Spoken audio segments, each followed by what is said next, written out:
Todos com a paz do Senhor, a todos aqueles que estão nos assistindo através da plataforma do YouTube.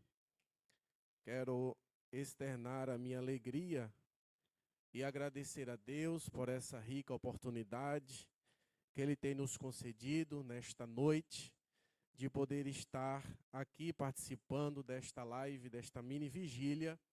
E quero externar também a minha alegria e o meu agradecimento ao nosso pastor Hélio, que o Senhor continue recuperando a saúde do nosso pastor, que ele possa se recuperar o mais breve possível, que o Senhor possa dar saúde. Deus abençoe também o nosso diácono, nosso irmão Jackson, a todos aqueles que estão aqui, a nossa retaguarda, aqueles que já foram usados por Deus para a sua vida. E eu quero trazer uma palavra que o Senhor tem colocado no nosso coração, e eu quero ser bem breve, porque quero ouvir também o nosso companheiro, que está aqui, nosso diácono Weber, também, que vai trazer uma palavra da parte de Deus. E eu quero trazer uma palavra que o Senhor tem colocado no meu coração, que se encontra no Evangelho segundo escreveu Mateus, capítulo de número 8, a partir do verso de número 1, que nos diz assim: E descendo ele do monte, seguiu uma grande multidão. E eis que veio um leproso e o adorou, dizendo: Senhor, se quiseres, podes tornar-me limpo. E Jesus, estendendo a mão, tocou, dizendo: Quero ser limpo. E logo ficou purificado da lepra. Verso 4. Disse-lhe então Jesus: Olha, não digas a alguém, mas vai, mostra-te ao sacerdote e apresenta a oferta que Moisés determinou para lhe servir de testemunho. Meus amados, diante destes quatro versículos, o Senhor colocou um tema no meu coração para compartilhar com todos vocês, e o tema é o toque purificador de Jesus. Nós bem sabemos que dos 4 evangelhos, os 3 primeiros evangelhos, o evangelho de Mateus, o evangelho de Marcos e o evangelho de Lucas, a gente os denomina de evangelhos sinóticos, porque eles têm uma semelhança muito grande entre eles. Só que o evangelho segundo escreveu Mateus, ele é um evangelho que Mateus vai direcionar para os judeus. E Mateus revela Jesus como o Messias prometido desde a antiguidade. Pois bem, no capítulo de número 8, nós podemos observar pelo menos 4 detalhes iniciais. E o primeiro detalhe é que no capítulo de número 8, Jesus acabara de terminar o Sermão do Monte, que visto por a maioria dos estudiosos, julgam ser o sermão mais famoso de Jesus. Outro detalhe interessante é que no verso de número 1 ainda, vai dizer que havia uma grande multidão, e essa multidão ficou admirada. A gente pode observar isso no capítulo 7, verso de número 28 e o verso de número 29, porque Jesus não o ensinava eles como os fariseus, como os saduceus, como os escribas, como os religiosos da época, mas eles ficaram admirados porque Jesus ensinava com autoridade. A gente pode observar um terceiro detalhe. O terceiro detalhe é que ainda está contido no verso de número 1 do capítulo de número 8, onde vai dizer que Jesus estava descendo do monte. E é interessante isso aqui, e que eu queria aplicar algo que o Senhor colocou no meu coração, porque Jesus está descendo do monte e posteriormente a gente vai ver que alguém, ao observar Jesus descendo no monte, vai ao encontro de Jesus. Essa descida de Jesus do monte, ou a descida de Jesus posteriormente ao terminar o Sermão do Monte, cria oportunidades. Guarde isso no seu coração.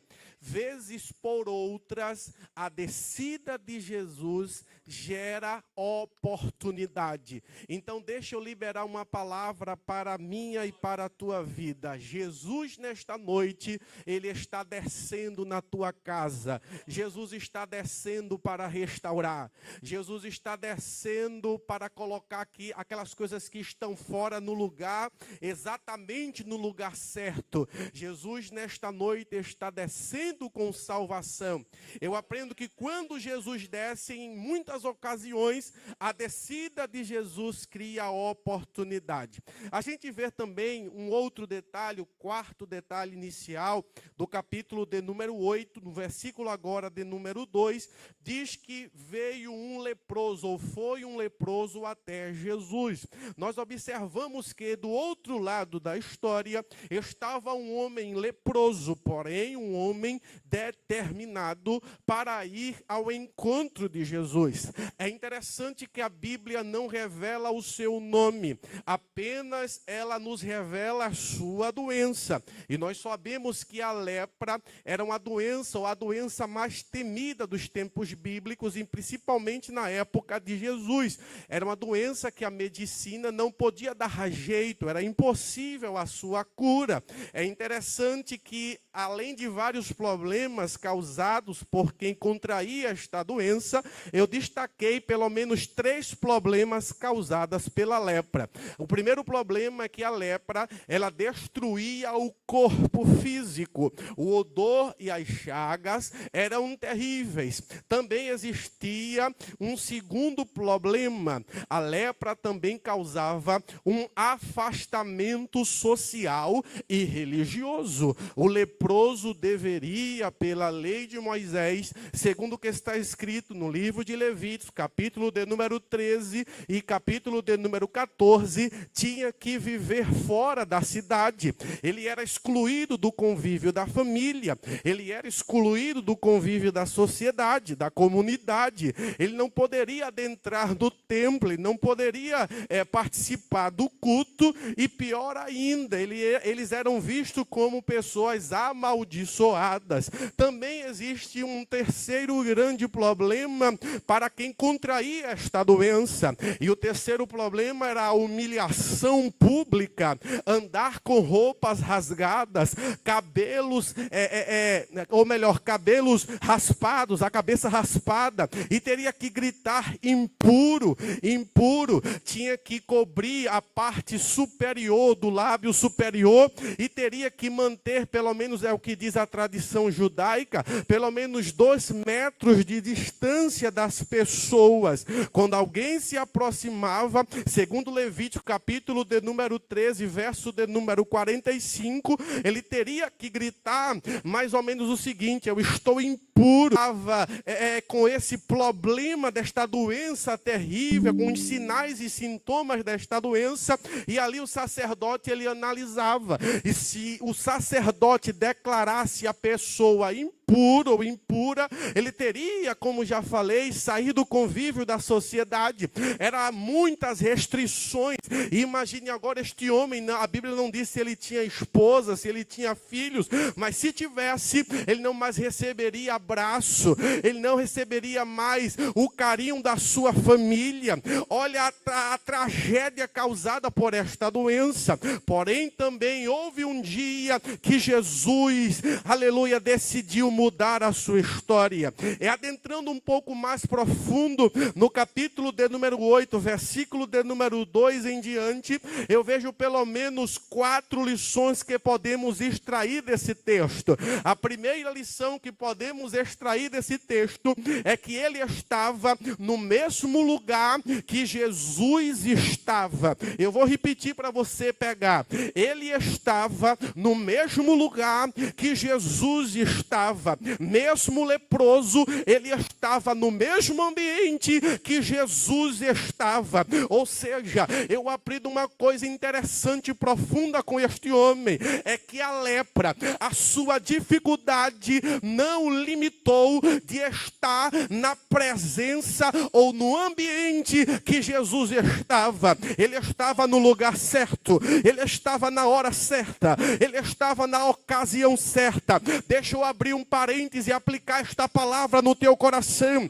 Tem muita gente que está cercado ou que estão cercados de dificuldades, e essas dificuldades são tão grandes, mas deixa eu te dizer, nesta noite, diante desta palavra, as dificuldades da vida não nos podem tirar do ambiente em que está a presença de Jesus. A dificuldade não pode nos tirar no ambiente da oração, a dificuldade não pode nos tirar do ambiente do jejum, da consagração. O Espírito Santo está falando nesta noite, através desta palavra, e Ele está dizendo: eu sei que está difícil, mas vai aguentando. Não saia do ambiente aonde Jesus está, do caminho da oração, do caminho do jejum, do caminho de estar na presença de Jesus. Eu aprendo, isso aqui é interessante, ele estava no mesmo ambiente em que Jesus estava.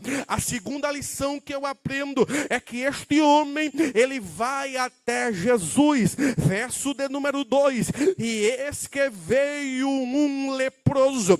Este homem, ele se posiciona da maneira certa, ele se posicionou, aleluia, no momento certo. Este homem não fica parado, este homem não fica inerte, este homem enxerga em Jesus a oportunidade para a sua vida. Este homem teve atitude, mesmo correndo risco de morte, mas ele não ficou parado. Este homem está vendo a multidão, e a multidão fala de dificuldade, a multidão fala de pessoas que não gostam geralmente da gente, que nos menosprezam, e muitas vezes a multidão é prova, é luta, é escassez, ou cerca. A multidão pode representar diversas dificuldades e negatividades, mas este homem, ele viu a multidão, mas ele tem um alvo, ele tem um alvo nos seus olhos, ele tem um propósito no seu coração. E qual é o propósito deste homem?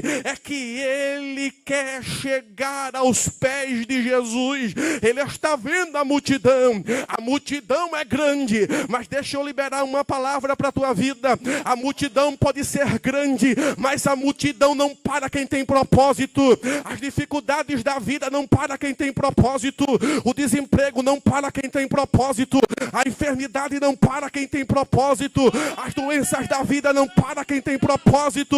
Deixa eu liberar uma palavra para a tua vida. Você pode estar enfermo, você pode estar desempregado, você pode estar em uma situação no fundo do poço, mas deixa eu te dizer o seguinte: nem o desemprego, nem as circunstâncias ao contrário vai te parar. Receba esta palavra: a multidão não pode parar quem tem propósito. Quem tem propósito não fica parado, quem tem propósito se move. Quando o nosso alvo é Jesus, a multidão não nos para. E deixa eu liberar uma palavra para a tua vida. Eu já falei que as dificuldades não vão te parar, que a multidão não vai te parar. E deixa eu ser mais enfático ainda: aleluia, Satanás, o inferno não vai te parar. Como foi dito nesta noite no culto de ensino, as portas do inferno não prevalecerão, não prevalecerão, não prevalecerão contra a igreja de Cristo. Eu aprendo uma coisa com este homem, diácono irmão Jacques, os irmãos que estão na minha retaguarda, que quem quer milagre, ele se move, que quem quer o novo de Deus, que quem quer restauração de Deus para a sua vida, ele não fica parado. E deixa eu fazer uma pergunta para você: você está parado ou você está se movendo? Estamos vivendo em uma época onde tem muitas pessoas que querem portas abertas, que querem curas, que querem realizações, mas não se movem, querem bênção, mas não fazem a sua parte. Mas o Espírito Santo, através desta palavra, está nos dizendo: se mova, desça no caminho da oração, desça no caminho do jejum, deixa no caminho, aleluia, da meditação da palavra. Se mova nesta madrugada, porque os céus têm contemplado a tua vida. Este homem, ele vai até Jesus, ele tem coragem, ele tem determinação, ele tem atitude. A terceira lição que eu aprendo é que a lepra não o silenciou. Eu vou repetir: a lepra não o silenciou. Diz o texto que quando ele chega diante de Jesus, ele não chega murmurando, ele não chega reclamando. Não, o texto é claro e categórico quando diz: e o adorou. Esta palavra adorar vem da palavra grega proskineo, que significa reverenciar, prostrar-se. A atitude deste leproso, deste homem, significa algo profundo e algo poderoso para as nossas vidas. Por quê? Porque essa atitude de adorar, essa palavra proskineo, que significa reverenciar ou se prostrar, primeiro nós aprendemos o reconhecimento dele na pessoa e na autoridade de Jesus. Ele chega reconhecendo Jesus como autoridade. Ele diz: Senhor. Observe que ele se coloca no lugar de servo. Então ele reconhece a autoridade de Jesus. Nós também observamos a sua fé e também a sua submissão. E terceira coisa que a gente aprende com este homem é que ele quebrou os paradigmas, os protocolos, as barreiras sociais e religiosas ao se aproximar de Jesus. A pergunta que soa, aleluia, nesta noite é: de que maneira estamos chegando diante de Jesus? Será que estamos chegando só murmurando ou estamos chegando adorando? Mas deixa eu te dar uma receita: chega adorando, chega agradecendo. Está tudo difícil, está tudo complicado. Eu estou nas minhas mãos com diagnóstico, irmão, que é irreversível, mas chega adorando. Eu estou desempregado, mas chega adorando. Chega adorando. Ah, mas eu tenho um esposo que está na prostituição, no adultério, no vício da cachaça, mas chega adorando, porque os céus está contemplando a tua história. Ele chega adorando. E é interessante, irmãos, que a quarta lição, já caminhando para o final, é que a gente observa que ele diz: Senhor, se quiseres, pode tornar-me limpo. E é interessante que no verso de número 3 a gente vai ver as atitudes de Jesus referente àquele homem. E aqui na quarta lição eu quero frisar o toque purificador de Jesus. No verso de número 3 a gente vai ver que Jesus toma 3 atitudes diante daquele leproso. Mas é interessante que enquanto os religiosos e a sociedade ficavam distante dos leprosos, Jesus fez diferente. Jesus estendeu a mão. Diz o texto bíblico que Jesus estendeu a sua mão. E o que fica a pergunta é: Jesus poderia curá-lo apenas com uma palavra, mas Jesus resolve e decide primeiro estender a sua mão. E eu aprendo uma coisa com Jesus. E qual é, irmão Djalmi? É que Jesus alcança quem a sociedade rejeita. Eu vou dizer mais uma vez: a mão de Jesus alcança quem a sociedade rejeita. Mas está no presídio, mas a mão do Senhor alcança. Está, aleluia, na prostituição, mas a mão do Senhor alcança. Aleluia, Jesus está falando conosco através da palavra e está dizendo: não tem nada difícil para mim, não tem nada impossível para o meu trabalhar. Você pode dizer: mas meu filho está na droga, a minha filha está na prostituição. traição, o meu esposo, aleluia, está no vício da cachaça, do álcool, mas Jesus estende as mãos. Quando ele estende as mãos, ele busca. A sociedade pode não dar nada, mas as mãos do Senhor estão estendidas.